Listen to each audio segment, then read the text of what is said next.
Hi, Tom. Great to have you here this morning. Hi, Lottie. Good to see you. I'm really excited to get started this morning and hear about the journey of Meg, where Meg started and where it came from. So how did Meg get started? It started, like all great ideas, with a really simple concept. I was learning Chinese in Australia at the time. I had spent some time studying over in Shanghai. I came back to Melbourne and I was trying to find a Chinese tutor. It was prohibitively expensive and a fair bit of effort to travel. And at the time, there was this wonderful little technology called Skype, which you might have heard of, and it was in its sort of early stages. So, based on a simple premise that perhaps we could use Skype to actually connect teachers based in China and allow students around the world to have one-on-one lessons at a more affordable rate, but probably adding a layer of authenticity as well. Engaging with the native speaker is really where the motivation comes from. So not only is there the convenience and price component, but we thought, let's get people excited about talking to people on the ground in China. And that's where Meg, in its infant form, was referred to as My Chinese Tutor. And it was that online learning platform for individuals who wanted to learn.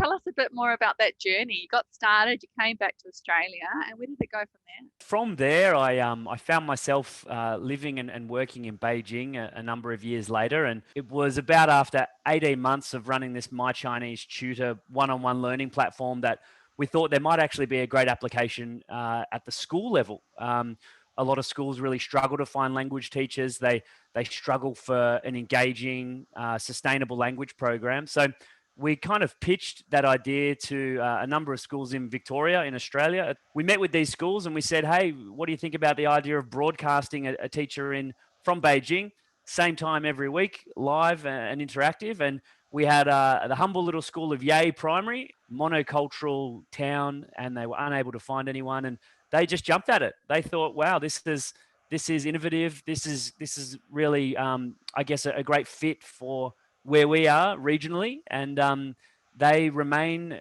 with us using the program at the moment, almost 7 years later. We grew within that state of Victoria, and then we grew nationally in Australia, and then we realized that people in the UK and schools in the US were having the same problems as well, and it's almost a universal problem,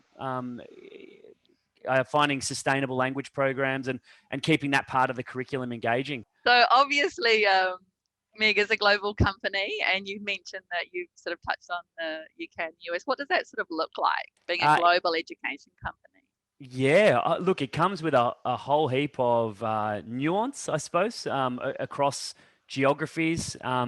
It comes with all kinds of challenges, building a team and managing a team internationally. The way the product is applied in Australia is very similar to the way we apply the product in New Zealand, the UK, the US, and we've found that there are actually a lot of parallels, especially around those problem areas that schools experience.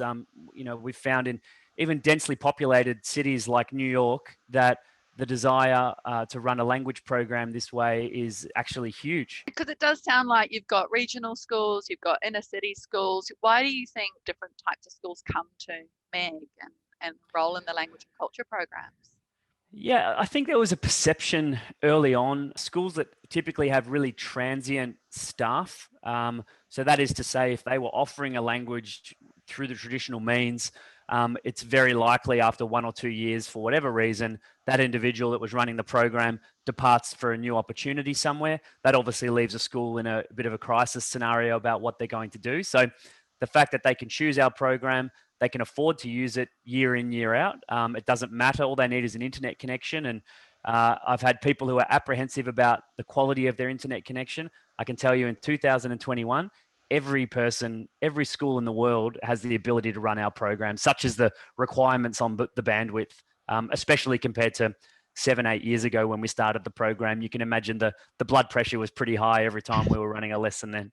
What have been some of the highlights of this kind of incredible journey? Seeing a company grow and seeing a vision grow is a highlight in itself. Certainly the US over the last couple of years has gone from just being a bit of a, gee, I hope we can do something there one day, to actually being in a position to really set foundations in there and really starting to kick some goals. And the same can be said from just the people we have in our team now, the dream team, as we say.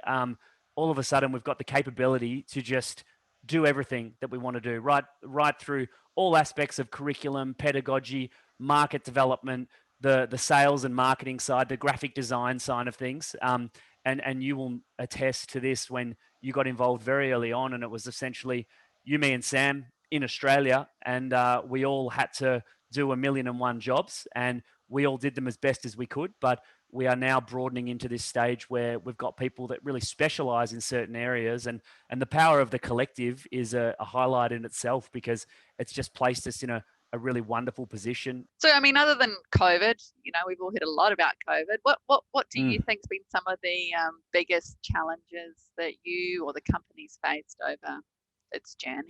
One of the biggest challenges we have is, let's talk about, say, bureaucracies, governments, education departments.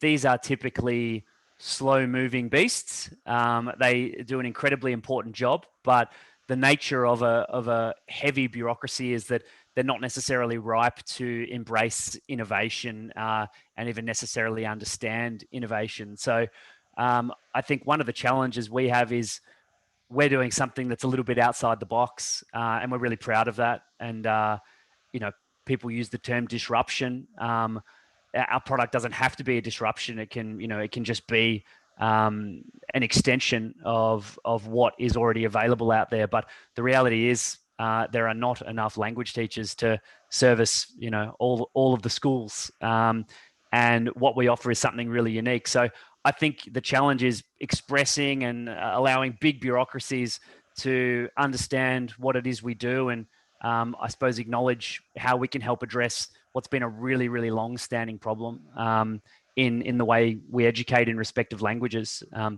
particularly in probably monolingual societies like Australia, the UK, the US. We've got a pretty embarrassing tradition of monolingualism. Where do you see Meg in the sort of next 5-10 years? Yeah, look, I mean, how far away does 10 years feel, and let alone 5?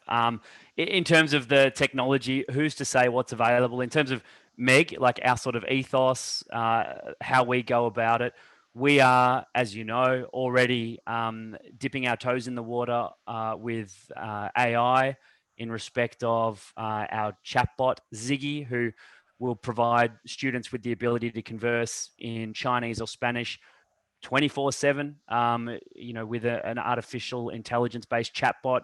We're also dipping our toe in the water with virtual reality. So all of these types of things are happening right now. So I suppose the best way to summarize the next 5-10 years is we want to be at the forefront of technology in education. We want schools to know that as well as having really engaging programs, we will always be at the cutting edge of technology, but we'll provide it in a simplistic enough way that schools can actually have the practical aptitude to get involved. And that's what we want to be known for, and that's very much where we're invested.